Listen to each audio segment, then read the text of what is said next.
Very good. Welcome. I'm Dr. VanValin. I'm a clinical psychologist and founder of Eden Counseling and Consulting and Eden Leaders Institute. This is one of a number of programs we've been running for about 18 months, pretty faithfully, doing one per month. We've covered topics that pertain to people with counseling roles, premarital counseling, marriage counseling. We've covered various aspects of relationship issues that would apply to anybody, focusing particularly on the role of leaders in various institutions, a lot of pastoral and clergy references, given my background and the people I hang out with a lot. So today we're talking about critical stress. Last month we did a program dealing with common stress.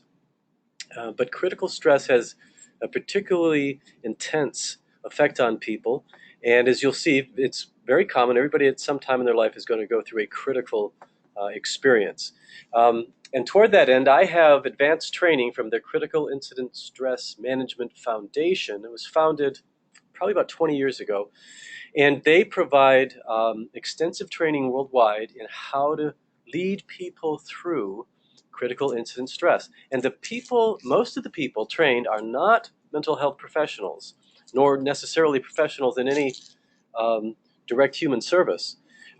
Most people who are trained in critical incident stress management are military and paramilitary individuals, and they are peer leaders. They don't call them counselors. It's not counseling. It's a process, and I'll introduce you to that today. The scope is limited. I mean, we have an hour, so I can't. I had 2 days of introductory training for the beginner level and then 5 days of training for the advanced level. Can't do that in an hour. But I think you'll feel that you get a bit of a good overview here as we move through this.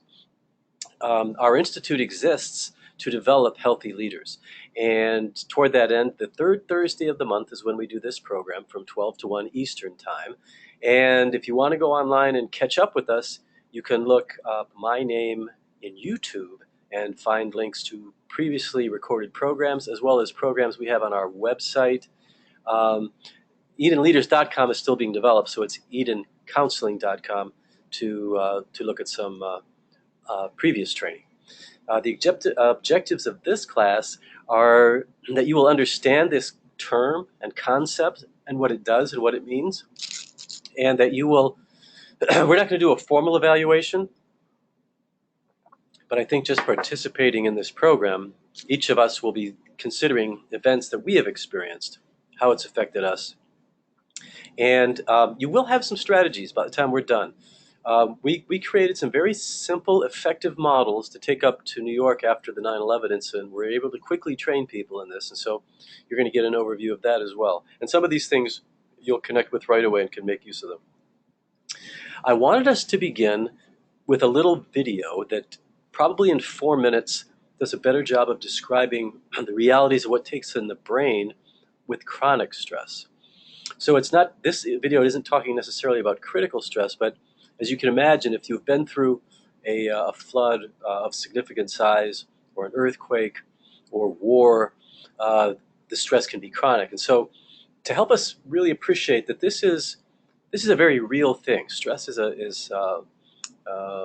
very real health issue. And so we're going to watch this video together. And as we do, I will have to exit this screen and enter another, and we'll watch this together for about 4 minutes.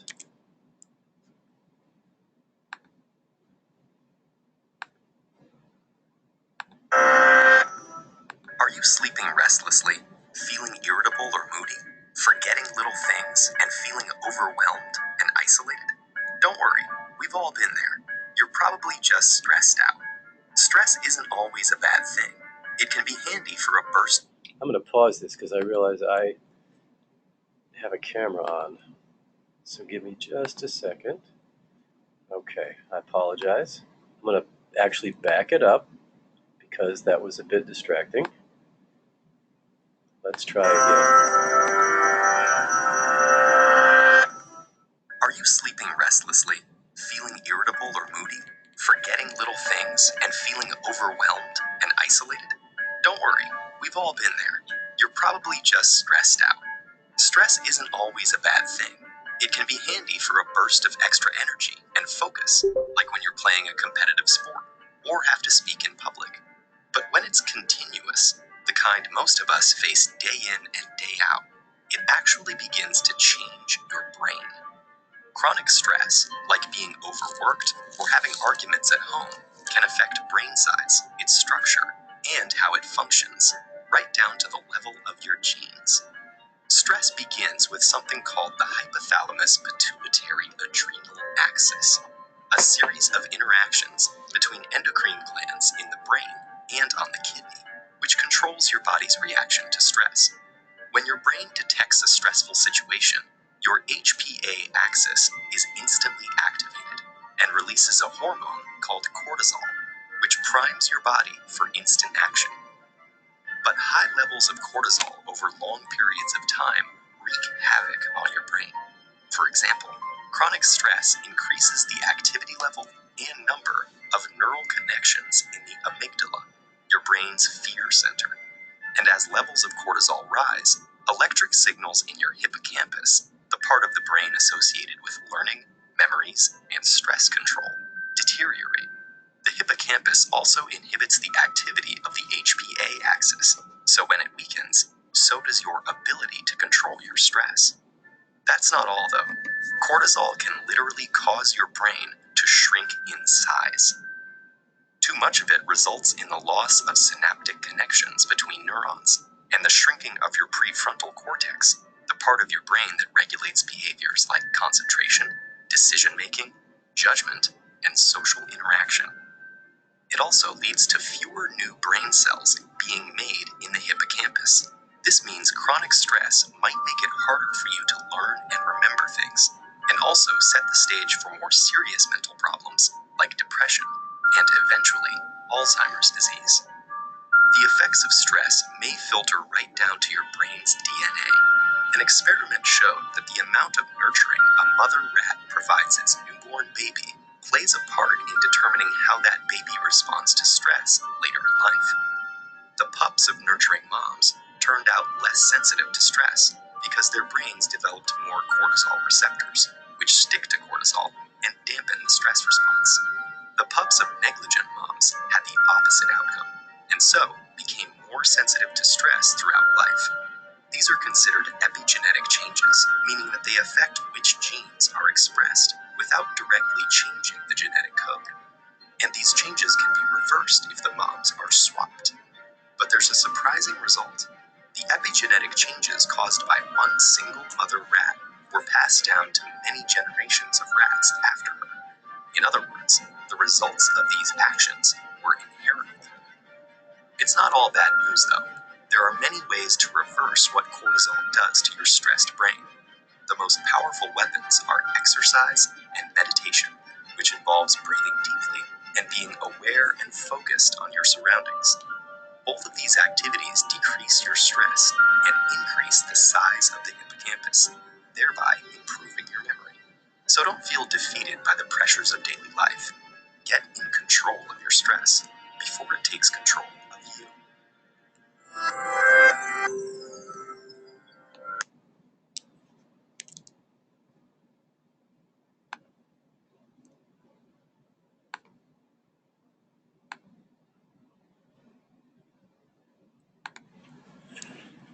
So, a lot of information in 4 minutes, but what I wanted you to get out of it was the reality that there are physiological changes that stress creates, and the body has been God equipped the body to be able to manage things.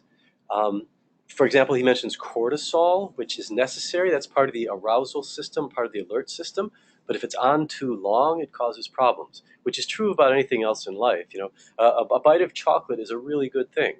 Too much chocolate is a bad thing. So it's a matter of amount and timing of these things. And so, just a bit of review from last training. You know, we call stress the response to stressors or events that cause stress. Today we're talking about critical stress, and it adds up. It's cumulative. A metaphor that I use often to help illustrate the effect of ongoing stress is to imagine in my right hand there's just a glowing ball of energy. And it has all the energy that exists in my system. There's my spiritual energy, physical energy, emotional energy, um, and relational energy. And every breath I take takes a little bit away. Every thought I think takes a little bit away. So it has to be replenished, has to go into recovery, be nurtured so that it remains full of the resources that I need to live. In my left hand, I have a bowl. And this bowl is designed to contain all the stresses that drip, liquid metaphor, drip into this bowl or pour into this bowl, or in terms of critical stress, fire hose pour into the bowl. And the goal is to have the little spigot on and off enough to keep the stress levels low. Because when it overflows, then wherever our frailties are, wherever our weaknesses are, that's what comes out. We lapse back into coping in ways that may not be particularly productive. We may develop physical illnesses, emotional stresses, may affect our spirituality, our relationships. So we want to keep that stress bowl with lots of space to take in whatever is coming next. We want to keep that glowing ball of energy full and rich so that we can handle life. So stressed out is when I still have energy, but it's sort of overwhelming me, and I need to figure out how to get that stress in a better volume relative to the rest of my life. Burned out is when the stress bowl is overflowing and I've got nothing over here in the ball of energy. And so another way of looking at these two concepts of stressed out and burned out, I'll show you in a second. But recovery is critical, and we have this evidence that God actually rested after a period of work. And failure to have recovery time is really the issue here. So stressed out is, I have a friend, Gary Sweeten, his metaphor is, if a car's out of gas, that's like being stressed out. If you just pour a little in the tank, you're off and running. So that pouring in a little tank will be different for different people, taking a week off, a little recreation, getting together with friends. Burned out, however, is like a car engine running out of oil. And for those of you that understand simple mechanics, that means that it overheats and it actually melts. Large portions sometimes of the engine itself, it's ruined. It requires major recovery, either putting in a rebuilt or a new engine in most cases. And so back to humans, when we are burned out, the recovery is longer. We might need specialists to help us. We might have become physically or emotionally, mentally ill. And there's almost always some residual damage. Those of you that have a car, that is, even if you swap out a part for a good part, it's not quite the same as when it was new. And so the effect on our lives with both chronic normal stress or intense critical stress is that we are changed in the process, sometimes in good ways. And that's part of the message I want us to be able to lead with is hopefulness. Going back to the video, we saw that a non-nurturing mother rat produced offspring less able to deal with stress. But you can swap the mother figure and the child develops normally, and it affects the genetic uh, predisposition for future generations. And that always reminds me, when I hear these things, I'm reminded that the wrath of God is directed to the third and fourth generation for the sins of the fathers, but the blessings to 1,000 generations. And so that little graph showing one restored young rat having offspring is multiple generations. And the way we lead and the way we teach and the way we help people through these things has huge impact on their future and their future of their generations that follow them. The Bible has lots of examples of critical stress. At the individual level, loss of a child, murder. At a community level, flood. We got Noah, and that was at a regional level. We have David and Goliath. We have all kinds of domestic violence, including rape, incestuous rape, terrible things. And the Bible simply captures these things as evidence of the nature of man versus the nature of how God wants man to be. And those things continue to this day. These are the things today that continue to be critical stress incidents that can alter a person's perspective, their health, and the trajectory of their life if we don't help people with this. So the Bible has lots of good leader examples, also bad leader examples. So I'm the good shepherd. The good shepherd lays down his life for his sheep. That's that sacrificial agape, that agape into action when we are doing things for those that we are leading. The hired hand is not the shepherd. It does not own the sheep. He's less invested. So when he sees the wolf coming, he abandons the sheep and runs away. Then the wolf attacks the flock and scatters it. The man runs away because he's a hired hand and cares nothing for the sheep. And so we know that the life of a shepherd was sometimes dangerous. David talks about killing a bear, killing a lion. Here's an example of a wolf. And so the leader that is prepared, well-equipped, confident, can lead rather than see the flock scattered. And that's our goal. Because when the flock scatters, they become prey to all kinds of situations. But if they stay together, there's strength in numbers. So critical stress can be at the individual level, the community level, the national level, and the international level. And the bigger it is, the worse it is for the individual and for the community. If an individual has a problem, then there are hopefully loving people to help and care. They can have access to basic stuff of life. But as that gets bigger and bigger, there become fewer resources. It was really striking. I had the privilege of going up to New York City probably 12 times myself. We sent 20 groups after September 11 of 2001. So in 2001, 2002, we sent up 20 teams, and I was personally involved in 12. And it was astounding.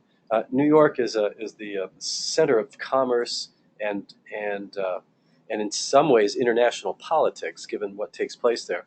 And they recovered amazingly. A year later, there was no sign of anything had happened except for what they call ground zero, the place where the buildings were gone. And now, if you go back, they've erected the tower. There's a museum there. There's still, last time I was there, still some evidence that it happened, but by summer, if you didn't know the story, you wouldn't think that anything had happened in New York.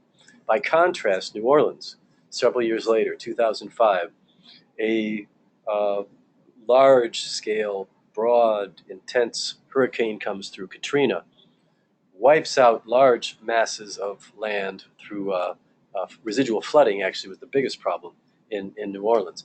And so I was there a number of months after the initial hurricane and saw the devastation firsthand, miles and miles and miles of uninhabited dwellings, businesses.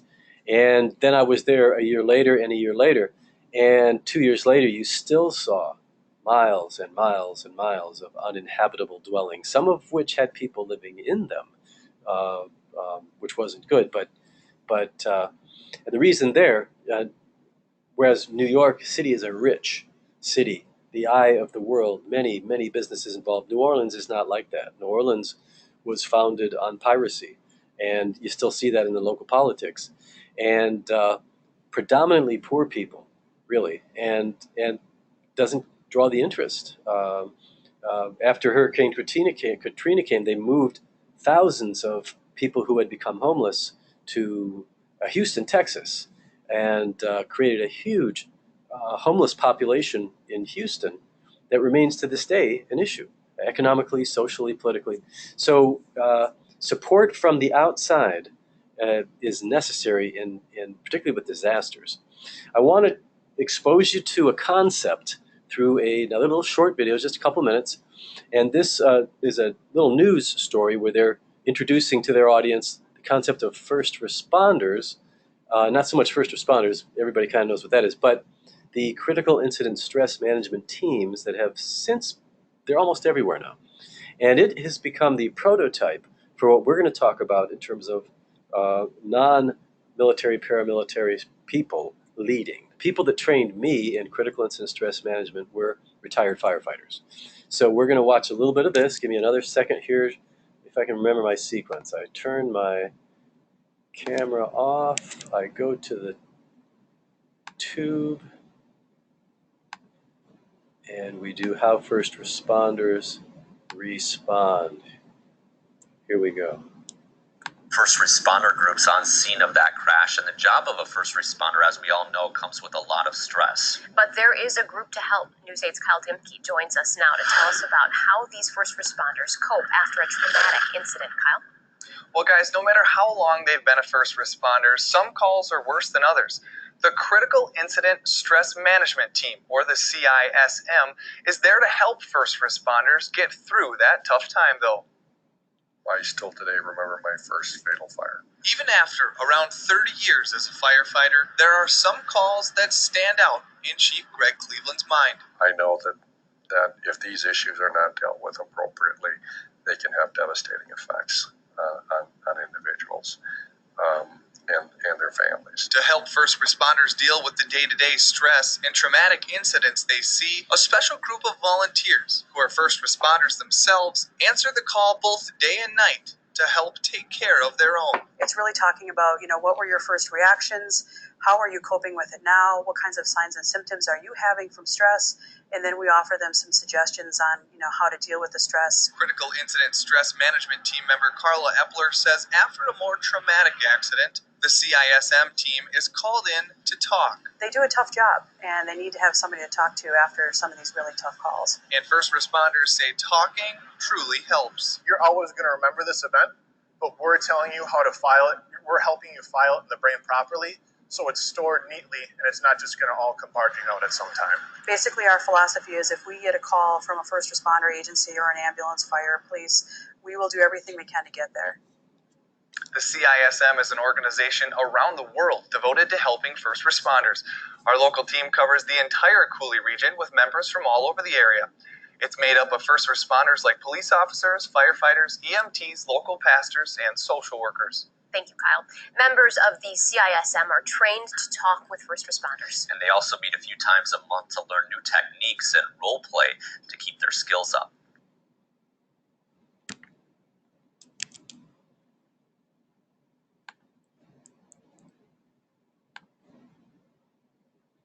All right, give me a second here to pull this together.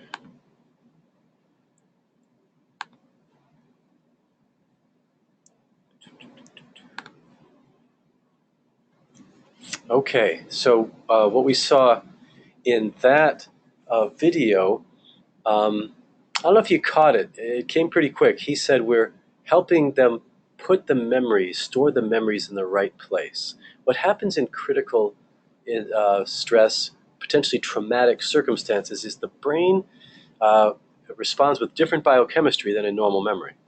And it is stored in a way that it can be accessed very easily. It can be accessed through a sight, through a smell, through a sound, through thinking about it. And with it come powerful emotions. So the concept of debriefing, which I'll cover with you in a few minutes, is to try to help that settle and not be quite as reactive. Timing is important. One of the big mistakes they made in New York was people were working, and they're working hard, and they're working in very difficult situations. Rescue and recovery and looking for body parts, really emotional stuff. And you have to be in a certain mindset, certain objective mindset. I call it your performance mode. And they made the mistake of pulling people out of the line of work and having them sit in small groups to debrief, causing them to examine their hearts at a time when they needed to not do that. And it actually made people sick, and some people were unable to return to work. And that was because things were happening so fast, people were not trained well enough to do this sort of thing. But we now know that you need to have time to recover in order to really think and deal with and share stories, which I'll share with you in just a minute how that works. Oops, wrong button. And so we've talked about individual and community, and first responders are dealing with both individual and community, and the national and international. When we have world war, then we're dealing with long periods of recovery. And back to my discussion of resources available, support available, we look at the powerful nations of Germany and Japan, both economically, politically, and where they were at in 1945, 46, 47. And we look at other areas that have a disaster. Haiti had an earthquake not too long ago. Eastern Europe has never really recovered. I mean, if you go and visit Eastern Europe countries, you'll see histories of glorious political, art, wonderful things. And I don't mean to speak negatively about them at all. I have many friends in Romania, but the economic realities of going through tough times and the lack of supportive from other nations and so forth is really evident as you contrast different parts of the world. Now, fortunately, we're seeing a lot of great stuff happening in Eastern Europe, but you can see the longevity of time for recovery relative to the resources available during recovery. So when they get big enough, we call them disasters. And that's when these overwhelming events, including property, loss of life, are affecting large communities. So we call the 9/11 incident the World Trade Center disaster. We call Hurricane Katrina a disaster. We had a storm that came through my area a couple months ago, and it wasn't a disaster. The property loss is minimal, isolated to a few people. There was no loss of life. Even when a hurricane comes through our area and somebody dies, we don't call it a disaster. It is for that person, but we don't call it a community-wide disaster. So that's the term that we use for big things. And disasters can be either natural, hurricane, flood, tornado, earthquake, or man-made, acts of terror, bombs, war. And from a psychological perspective, going through the man-made ones is worse. One of the big issues of going through a disaster is the effect it has on your sense of self and identity. And you could see this really evident when I was in New Orleans. People had literally lost all of their material goods. And I was interviewing people that had nothing. And even the clothes they wore were given to them by people from managing shelters and handing out things. So they had what they had on the shirts on their back, and some people were actually able to focus on gratitude, which is really important, grateful for life, grateful for those that, and these are even people that lost loved ones, grateful for those that survived, whereas others, through, I wouldn't say with any fault of their own, but they were focused on the loss in such a way that you could just tell, like losing family photos was such a deep loss that they felt it, very deeply, and it's kind of a hopeless thing because you can't replace those things. These are people that, this is before everything's stored in the cloud. So there are certain material losses you cannot replace, and when our identity is connected to it, it can lead to a significant state of hopelessness. So it's really important that leaders, particularly pastors, are able to guide people into hope, appropriate gratitude without being like placating or annoying, but lead people toward in a forward movement. So some of the people most vulnerable when these things happen are the most vulnerable before these things happen. So the lower economic groups, the younger groups who are dependent children, the elderly who may be dependent, the infirm, these are the people most greatly affected by every kind of disaster. And so vulnerability is a factor before, and that affects the after effect. And the other is the amount of exposure. And so if you're the people that lost everything in Hurricane Katrina, their exposure was, except for their own life, was complete. Versus going through a storm and losing your car, which you might be able to replace. The most impactful episode in my life was what happened in New York. And I had no significant relationships in New York. I'd flown out of the major airport there, both JFK and LaGuardia. But that was my only exposure to New York, was flying in and out of there all of my life until 2001. And I remember watching television and seeing these things happening and thinking, because of who I am, I would love to be able to help. I would love to be able to go there. I wish I was still in the Army because I would know what's going on. I would be able to do something. And much of the world felt that way after this thing. So a disaster will bring about a great act of charity, at least in the beginning. And so this was created actually by a group of firefighters who went up to help. And they took a picture of it, and I got a picture of it. And if you look at the content, they describe where they're from. So they're announcing that they're coming to help, and they're asking for God to help, and unity is on this thing. And that's what we saw incredibly in New York. One of the values that comes out of disaster is the realignment of our own values, at least for a while. And there's a beauty in that. In the midst of devastation, there's a beauty in the human spirit. And so what I also wanted to point out was social support is critical, and that stress brings out the best and the worst. So while you have people coming to help, you also have looting. And while you have people coming to support even fragile life, you have bad things happening, people being victimized and harmed in this sort of thing. So, but the good side is we tend to unite against a common enemy, and when that common enemy is disaster, it works well. Working in teams is really important, and understanding how your team function is important. When we went up the first time, I planned a 5-day exposure. I kind of knew inherently from my experience in training that to be up there too long could wear down our defenses and we could become harmed by it. And before we took the first trip, I contacted the Critical Incident Stress Management Foundation, long name, and they verified that. They said that they were seeing people. I went down a month, just about a month after, and that they were seeing people who had already been at ground zero for 3 weeks getting really sick. And so they said no longer than 7 days. So we had already 5 days was right. So knowing that kind of thing, doing a little research. And today it's easy to go online, contact foundations. Something happens in your community. What do we do? Someone can tell you pretty easily what to do. And so and you work in teams because of the value of debrief, which is what we're kind of focusing on here for the next few minutes. So this is my team.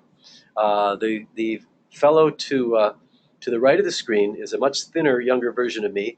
And then we have a group of diverse disciplines. You'll see a uniform cap. You'll see. So this contains pastors, professors, psychologists, social workers, a musician, a handyman, and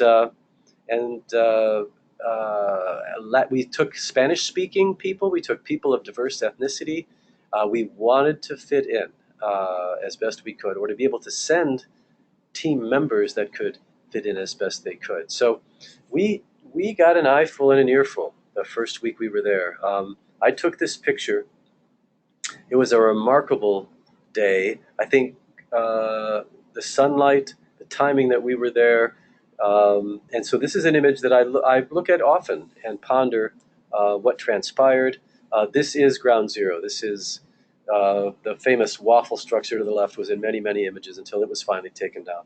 And on that day, Dr. Richard Kidd and I were escorted in little, call them gators, little 6-wheel all-terrain devices, to go back and interface with folks who were working on the job. And that was a very sobering.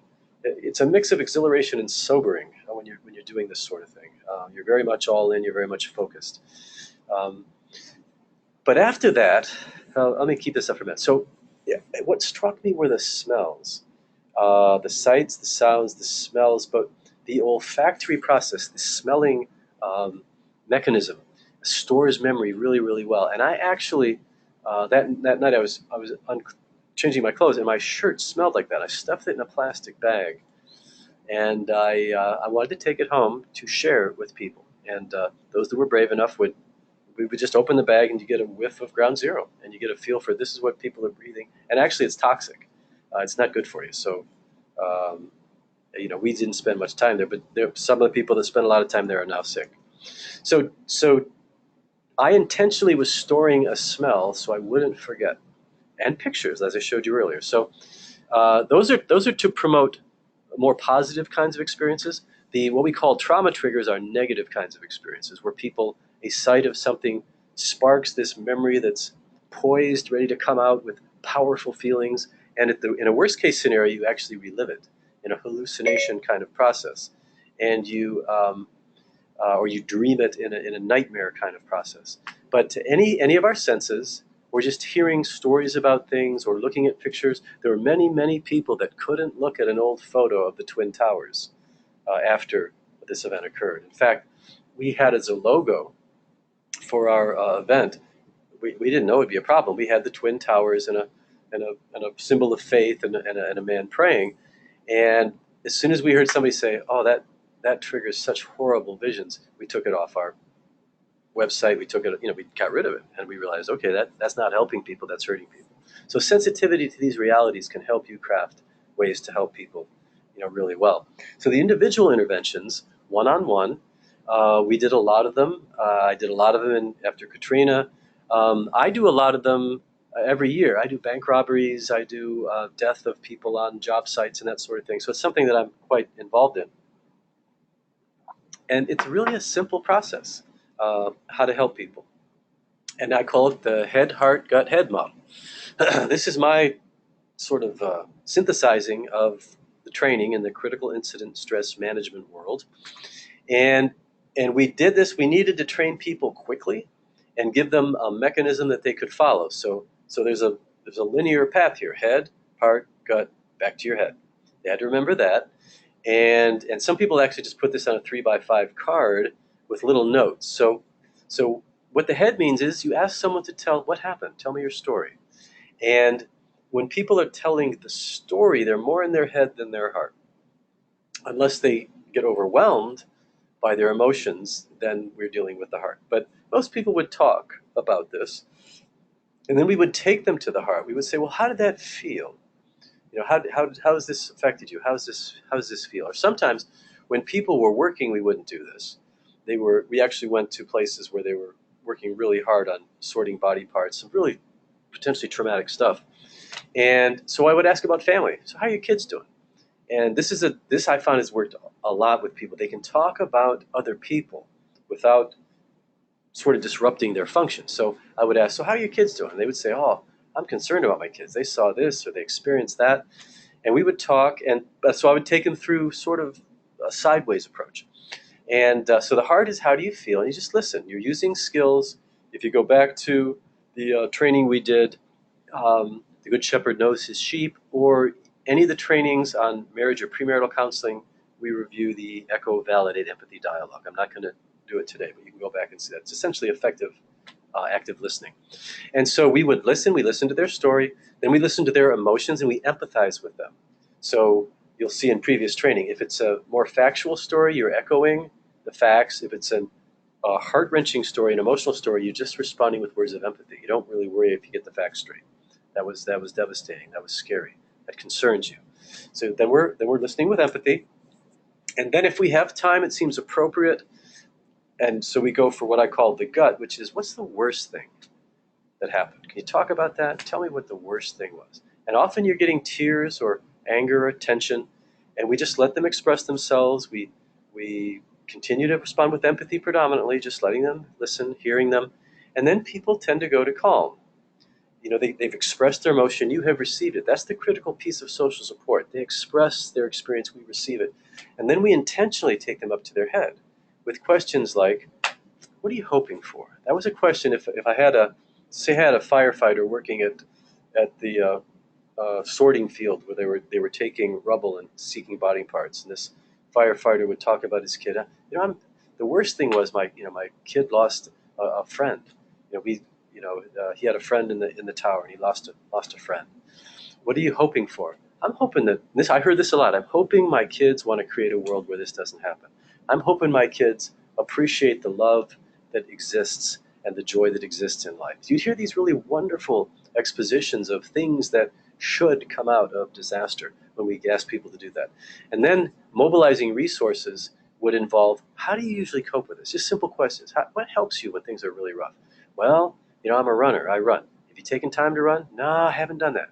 Well, you think you could? Yeah, I probably could do that after work. It's getting your head out of, and your plans, out of the disaster into those things that will keep us going. I haven't talked to my brother yet. Yeah, I'm worried about how he's doing. Well, would you have time to call him? You think, yeah, I probably could on break. I can give him a call. Good. Why don't you do that? Because you'll be surprised if you haven't been dealing with this kind of thing, just how scattered the mind gets when these things get so intense and so very, very real and very visceral. So we simply take them through a series of questions from the head. Tell me your story. How did you feel? Or sometimes it just flows into all three levels. Can you talk about how you felt? How is that? And then it's empathy. What's the worst? It's empathy. Back to the head. What usually helps? What are the resources available? And people will often want to help as part of their own healing, and that's fine.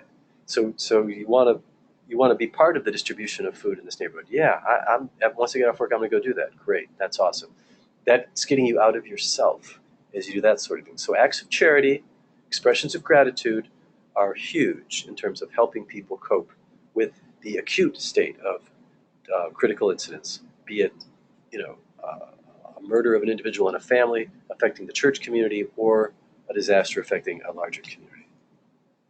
So along those lines, we had individual interventions and group interventions. And we follow the same format. It's just you structure it differently to fit the circumstance. So I can talk to an individual like that. This happens to be, to the left is the pastor of this church, followed by a Virginia Beach my local police chaplain, who's also a pastor, a college professor of psychology who speaks Spanish, me, and Dr. Richard Kidd, another pastor. So we have pastors, mental health, academician, and chaplain. And in front of us is about 150 people from this church, very spontaneously brought together on a Friday night.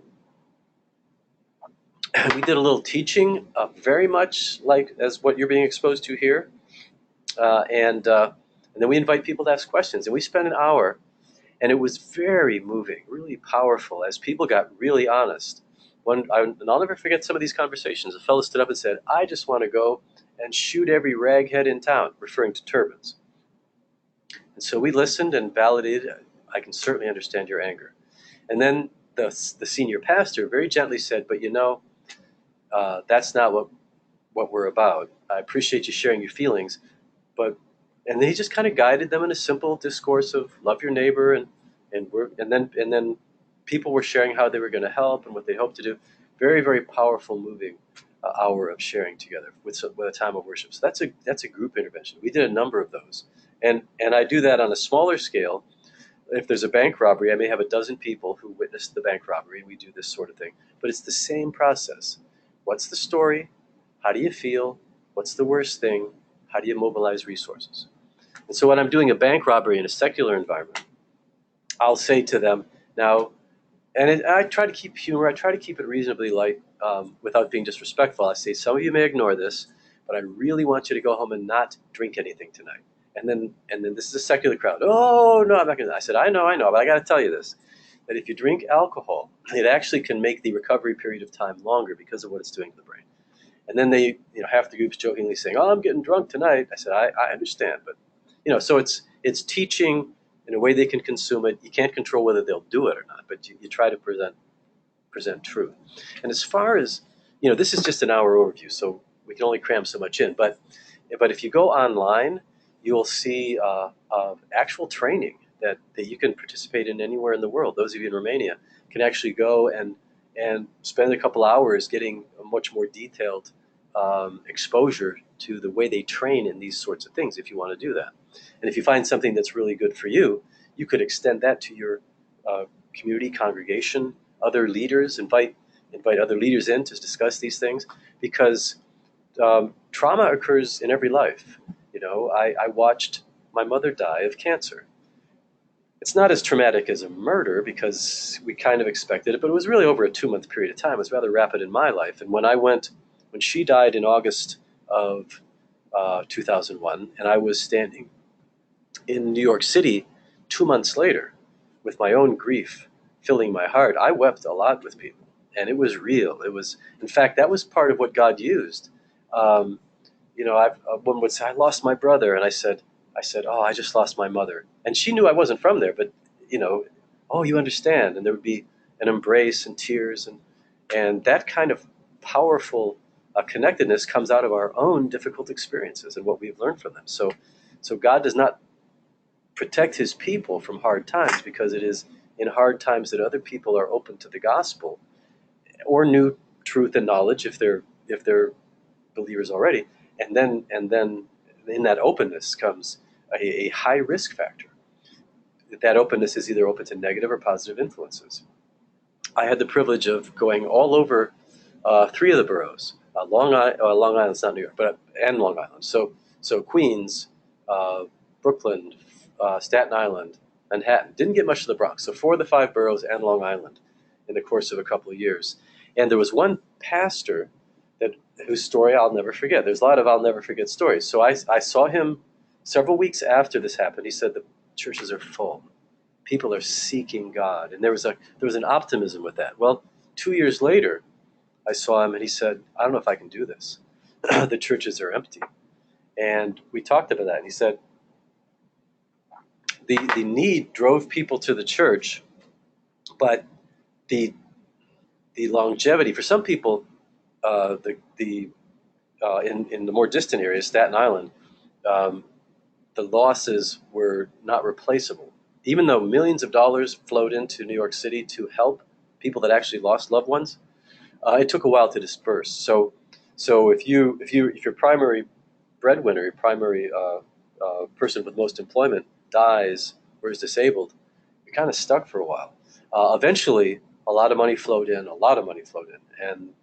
but there were windows of great despair. And so in one of those windows, I talked to him, and it was just really striking how he was discouraged because he was feeling helpless in the face of the what had become the economic need in his particular area. So you use the same principles in a group: head, heart, gut, head model.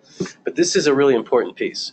We don't want to vicariously traumatize people. That's a professional term, vicarious traumatization, meaning I wasn't in it, but when I hear you tell the story, it's as if I was in it. And my trauma will not be as great as yours, but nevertheless, you can tell me a story and it traumatizes me. And that's what was happening in New York. They would pull people together that hadn't seen the same things, and they would listen to the horrible things that somebody else had been exposed to, and they'd get worse. It really works well. Let's say we've all witnessed a car accident, and it was a terrible thing. And we saw the impact, we saw blood, we saw the kind of stuff you see, and we're really shaken up by it. But if we can sit down, and this is what people naturally do in an intact society, and just talk about it. I saw this, I saw that. Just the doing that gets a little bit of the burden off. And that's if we share the same experience. We're not going to be hurt by it because we were all there anyway. We're just going to be helped. So it's very important that you don't engage people who have too much difference in exposure because you could hurt somebody. And then you proceed once you've decided.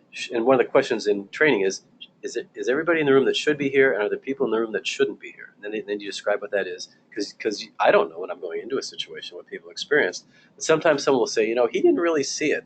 I'll say, I want to talk to you later. Just move that person aside. In this group, I want the people that witnessed what happened. And then it's in a group, I just say, tell me the story. And a person will tell me a part of the story, and I'll say, does anybody have something to add? Does anybody have something to add? And if they just move into feeling mode, which often happens spontaneously, I make sure everybody has a chance to share. I don't make anybody share. Sometimes people are internal processors, they're too traumatized, and they just really can't pull it together to share in a story. But they benefit from being there, absorbing and identifying what's taking place. So the questions are not demanding. Does anyone want to share what you feel? In the beginning, I'll say, is anyone willing to? And then once we get rolling, does anyone else want to share something? I want to be sure everybody gets a chance to share. And I'll do that a couple times because some people take longer to respond. So the shifting from place to place is done with invitation, sort of like an altar call. You don't want to close it down too soon. So, an invitation, but then you move on. So we go head, heart, gut, back to the head. And it's good for people. The good thing about a group is people will hear ideas about how to cope. Well, I'm going to do this. Well, that's a good idea. I'm going to do that. That's a good idea. That's a great idea. And as a leader of the process, I am selectively reinforcing the good things with attention. And if somebody throws out the bad things, I'm going to get drunk. We just kind of, smile and just sort of wave that off. And you can kind of control the focus when you're running the group well. So group debriefing takes an understanding of the process, and group skills, the ability to tell when somebody's beginning to monopolize, take over the group too much, giving everybody a chance to share, paying enough attention so you can see if somebody's being overwhelmed by something. And a team allows two people to be present, and then you can have an observer doing the observation part while you're doing the brief teaching and co-facilitating of the discussions kind of thing. And very often when I've got two people, would you mind taking this person out and just chatting a little bit alone? They seem to be dealing with something. And nobody takes offense at this. They welcome the opportunity. Then they go off for a little private time. They come back. Often they either join us or they choose not to, depending on what that was about.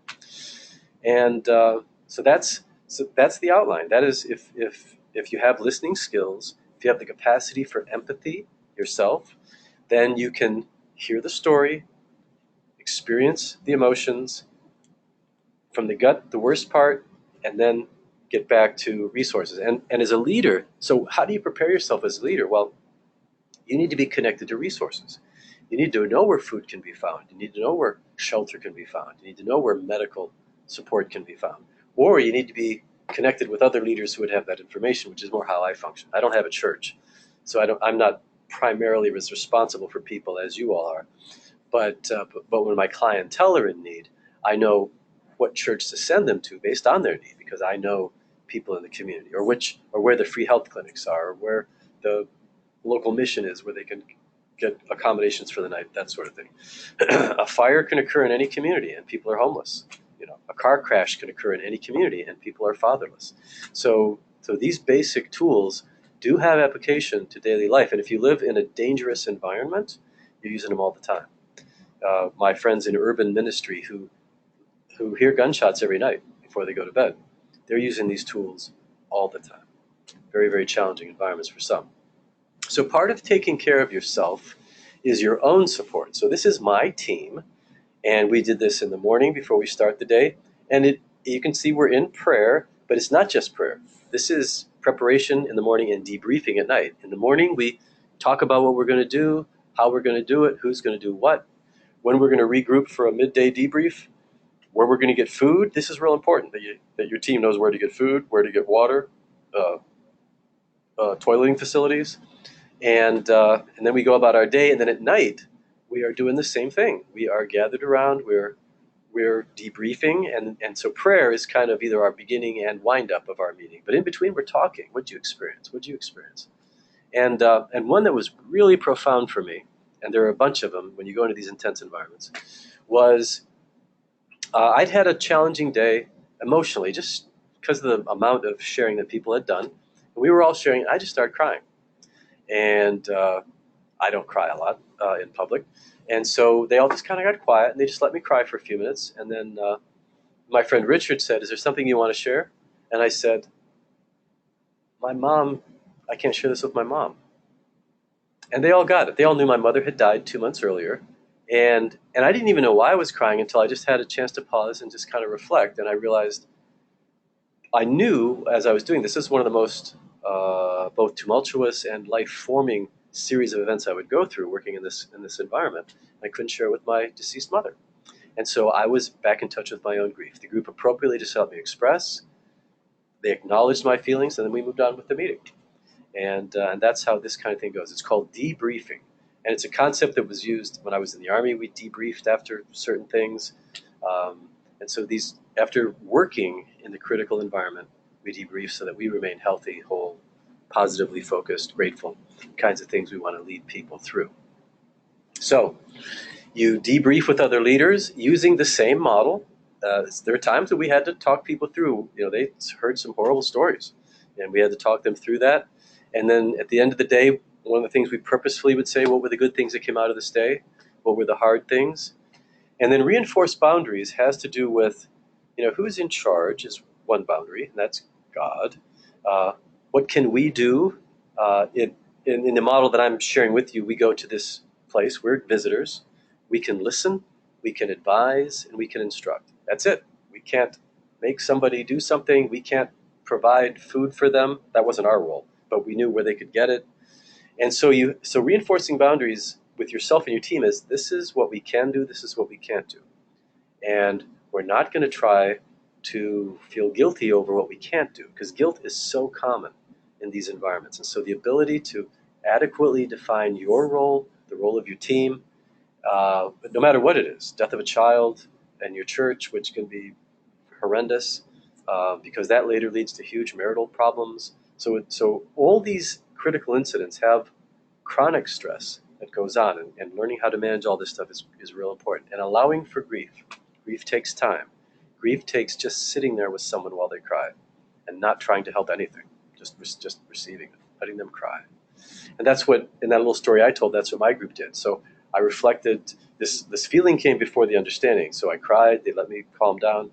I reflected on why I was crying, and they just let it happen. They just quietly waited. So there's a lot of patience involved in doing grief work. Patience with yourself. What people tend to try to do is sidestep it. They stay busy, or they don't want to talk or think about it. But you just have to enter into grief. God gave it to us. Rejoice with those who rejoice, weep with those who weep. It's a process. And And so as I'm talking to people who are grieving, I just remind them that it's a process. I'll say, this is normal, and in time you're going to feel differently about this, and you're going to learn from it, and it will actually you'll gain some kind of strength from this process. Those are things I believe, and when I have a chance to walk it through with people, I actually see it. So I've got lots of experience being able to share stories where this is real, because when the person is hit with, like, I've lost everything, or I'm afraid of losing everything, or I've lost the most important person in my life, or I don't know what to do, the leader has to direct their mind, not manipulatively and not callously, just gentle, helping them move.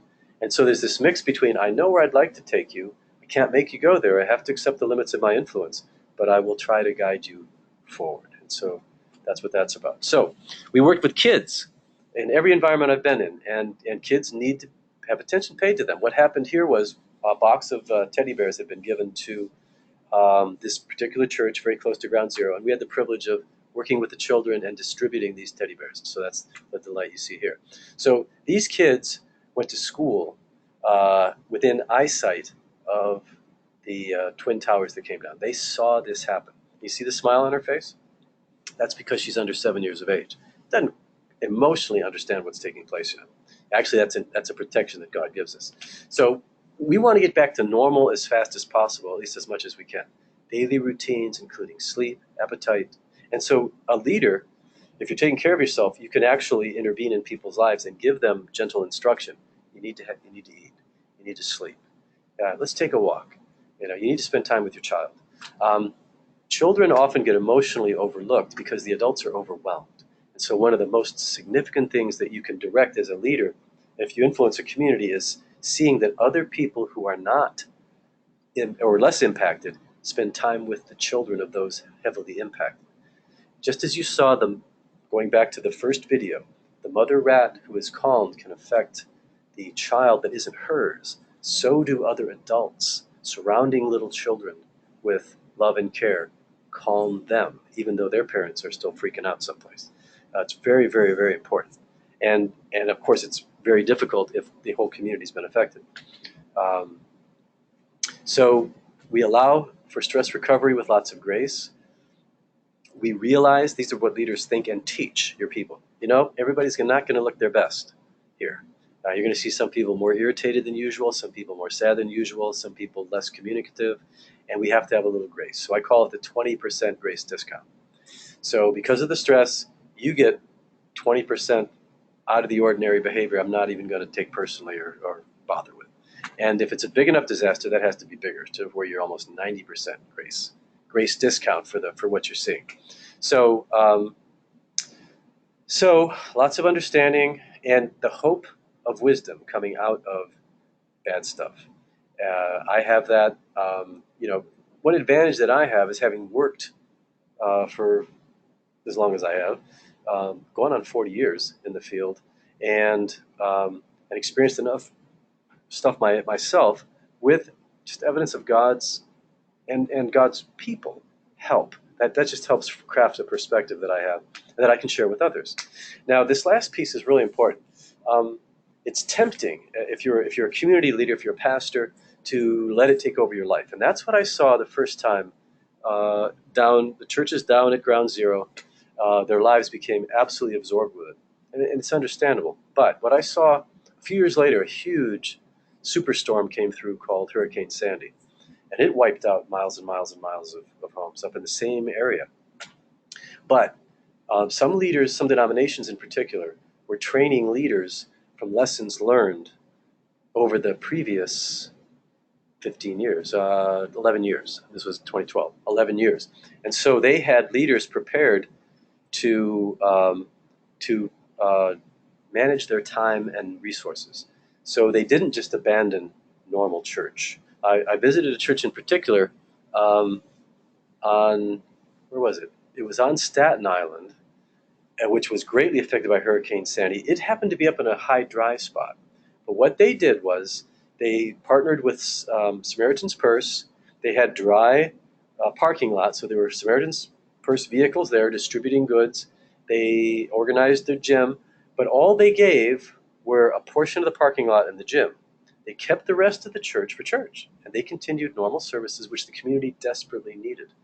And that contrasted to what I saw in some environments where the magnitude of the event seemed to overtake everything. And it took a long time to get back to normal. So the leader, the effective leader, preserves him or herself and and our organizations as best we can while engaging in the disaster recovery or critical incident stress recovery. So this is a drawing just to give you a sample of working with children. And we will stop. I realize I'm out of time. The picture is obvious. They were given a blank sheet of paper with the phrase "something terrible happened in my life," and just doing this was helpful for these kids. Just being able to, I don't know if you can see, but there's a yellow plane, and "ha ha" is a cartoon blurb. So the plane has gone through. The terrorists are enjoying it, and there's death and devastation. And so this child drew this picture and felt good about giving it to the leader and sharing her feelings. So we use play where words are hard. So to wrap this up, I think we've kind of touched on this stuff. So resources. What am my other slide? Online resources. We'll post this online. We have the videos you watched, and you can watch other TED Talks. Go to YouTube, TED Talk, put in whatever topic you want. And there's some really good training in critical stress. You can go to my counseling center website for more training. And just to remind you all, we exist to help leaders develop. So there's face-to-face, online, phone communication. You can email me if you like.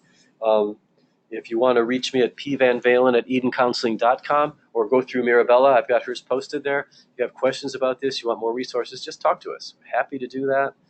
We do intensives for leaders here. We go to on-site for training. So these are things that you have at your disposal because you're our friends. So thank you for joining us. I pray that your day does not have any disasters, but that you are maybe a little bit more ready if it does. Take care. We'll see you next month. Bye-bye.